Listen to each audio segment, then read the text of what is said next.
राजस्थान का एक गांव देखने में गया था। 22,000 रुपया खर्च करके एक गांव देखने गया था। दिलबर बाबू, वो गांव मीना बिरादरी का गांव है। दलित भाइयों में एक बिरादरी मीना की है और पूरे हिंदुस्तान में उस गांव में 60% IAS और IPS हैं। जो मैं कह रहा हूं ये सुनो, कॉलेज और स्कूल वालों सुनो। कहां खड़े हो, क्या ख्वाब देख रहे हो? मौलाना मुनाजिर साहब, जब मैं गांव में गया हूं,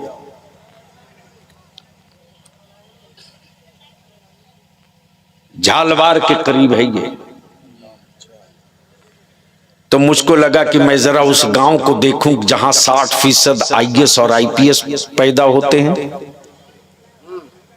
जब मैं मार्केट में दाखिल हुआ तो पहले ही मैंने स्कॉट वाले को कह दिया था, सायरन मत बजाना। उस वक्त मैं MP था। खामोशी से मुझको इस गांव को समझने दो। आज जब मैं लौटा हूं तो रोते हुए लौटा हूं कि काश मेरी कौम के लोगों के दिलों में यही जज्बा पैदा हो जाता।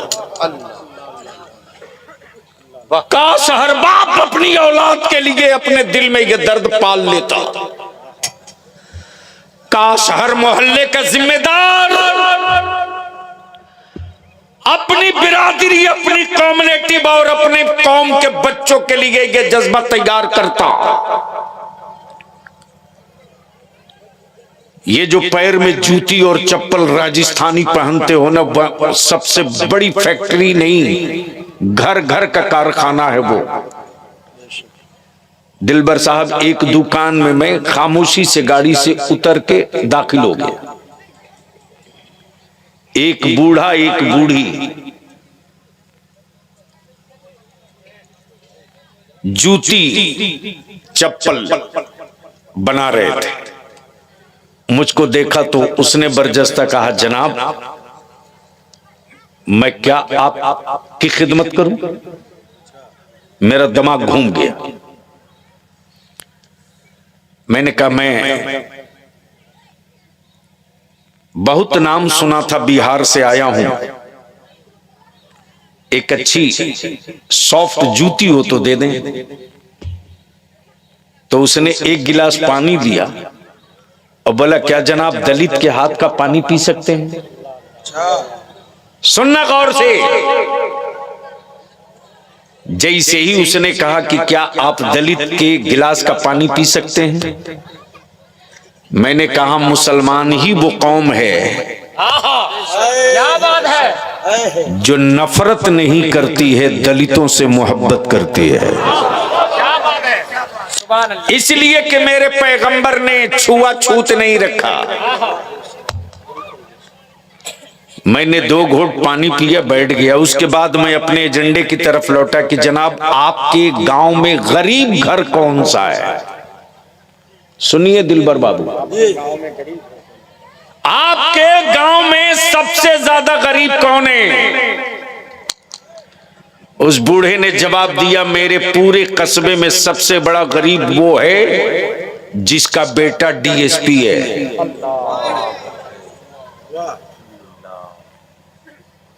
जिसका बेटा, वो सबसे बड़ा गरीब है।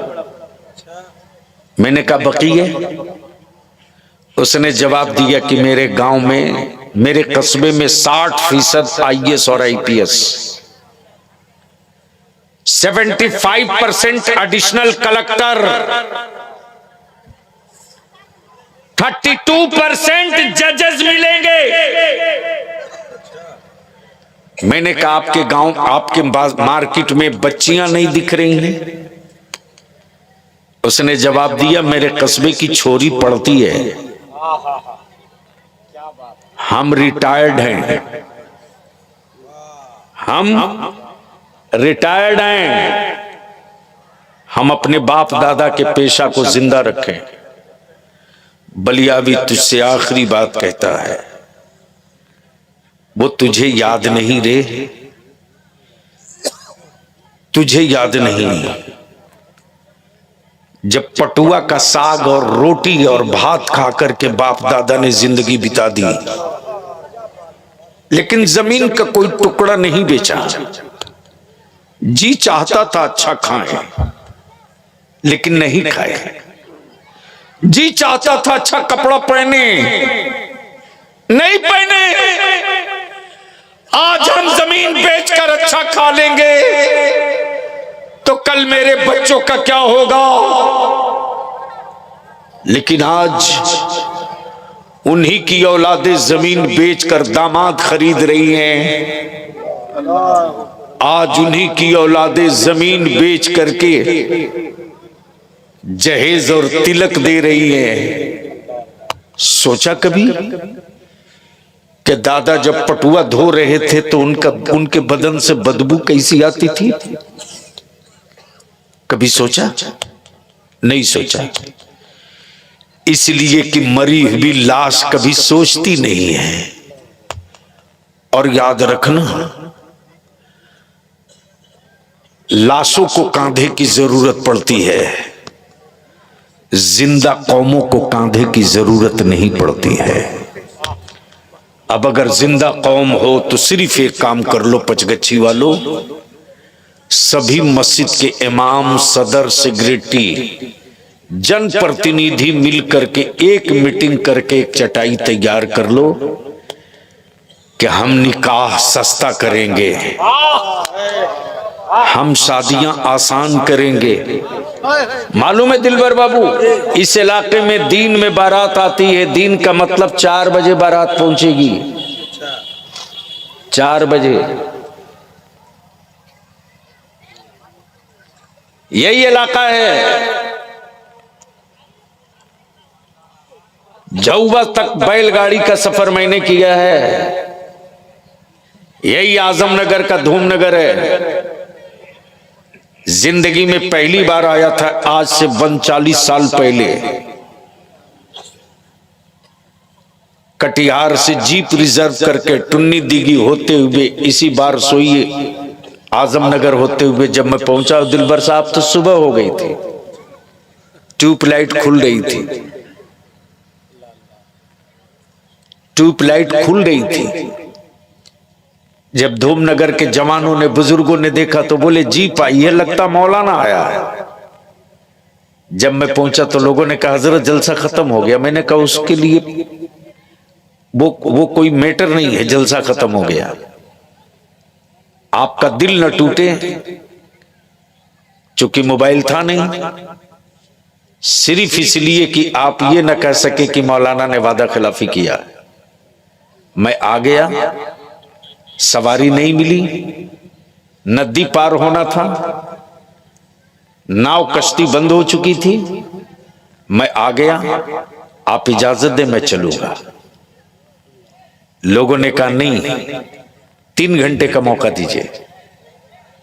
फिर लड़के सब साइकिल में, पीछे बैटरी और मशीन और आगे चोंगा बांधे माइक का, और अनाउंस किए मौलाना बलियावी आ गए हैं, जलसा होगा दिन में। वो दौर भी मैंने देखा है। और अब तो चौकी में समधियाना है मेरा, तो और भी करीब से देखने को मिला है। हम आपसे विनती करके, हाथ जोड़ के तेरे पैर पड़ते हैं रे, मैं तेरी औलादों के लिए तुझसे भीख मांग रहा हूं। मैं तेरी औलादों के मुस्तकबिल के लिए तुझी से खैरात मांग रहा हूं। निकाह सस्ता कर दो, जमीन बेचकर दावत खाना बंद करो, मत गरीबों की बेटियों को बोझ बनाओ।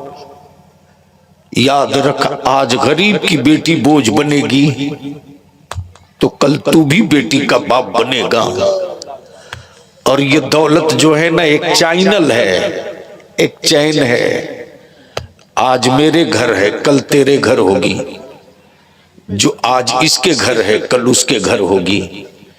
इसलिए पचगच्छी के लोगों, मदरसे को मजबूत करो, स्कूल कॉलेज बच्चों को जरूर भेजो, लेकिन दीन की तालीम के लिए मदरसे में हर हाल में भेजिए, ताकि बच्चे कुरान जान लें,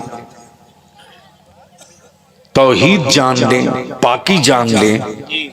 और एक मीटिंग करके अपने गांव में ऐलान कर दीजिए, और हर मस्जिद से ऐलान हो जाए, चूंकि ईद बाद शादियों का तूफान चलेगा और आप चाहो तो इस खर्च को कंट्रोल कर सकते हो। ऐलान कर दीजिए कि पचगच्छी में जिस बेटी के बाप ने रिश्ता तय कर लिया है, वो अपने समधी को कह दे कि बारात लेकर आना तो डीजे बाजा आर्केस्ट्रा पटाखा लेकर मत आना, वरना मेरे गांव में कोई कुत्ता भी इस्तकबाल के लिए नहीं मिलेगा। मेरे मुस्तफा की नात पढ़ते हुए आओगे तो मेरे गांव का एक एक बच्चा तेरे इस्तकबाल में खड़ा मिलेगा। और शादियों में खाने का मेनू मत तय करो कि तुझको, हजरत क्या भला है साहब, मंगनी में 1-1 कुंटल मछली जाती है इधर जी। सही बात, बोलो सही है कि गलत? जोर से बोलो, सही है कि गलत? 10 किलो कम हो जाए तो झगड़ा शुरू। ईमान से बोल, कहां लिखा है कुरान में कि 1 कुंटल मछली भेजो? कहीं लिखा है? अरे बोलो ना, कहीं हदीस में लिखा है? एक मौलवी इसके खिलाफ तकरीर किया? अरे बोलो ना, किया।